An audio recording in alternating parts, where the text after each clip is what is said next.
வணக்கம். நடிகர் விஜய் தலைவர்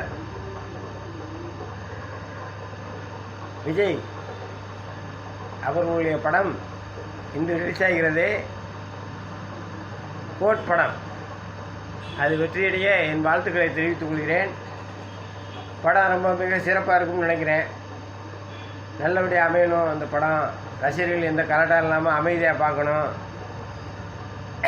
ஒரு திருப்பத்தை உண்டாக்கியிருக்காரு. எப்படின்னா எப்போவுமே வந்துட்டு படம் ரிலீஸ் ஆகும்போதெல்லாம் ஏதாவது இடைஞ்சல் பண்ணுவாங்க. இப்போ அரசியல் கட்சி ஆரம்பிச்சிருக்கனால இதுக்கும் இடைஞ்சல் வரும். அதை முன்கூட்டியே தெரிஞ்சுக்கிட்டு அவங்க கவனத்தை பூரா விக்ரமாண்டி பக்கம் திருப்பி விட்டுட்டு படத்தை ரிலீஸ் பண்ணியாச்சு. இப்போ எல்லாம் கவனம் பூரா 5 மீட்டிங்கை தடை பண்ணுறதுனால இங்கே இது எந்த பிரச்சனையும் இல்லாமல் இருக்கும். நல்லா ரசிகர்கள் வந்து கரெக்டாக பண்ணாமல் அமைதியாக படம் பார்த்து வெற்றியடை செய்யுங்கள். அதே மாதிரி தமிழக வெற்றி கழகமும் வெற்றியடைய வாழ்த்துக்கள்.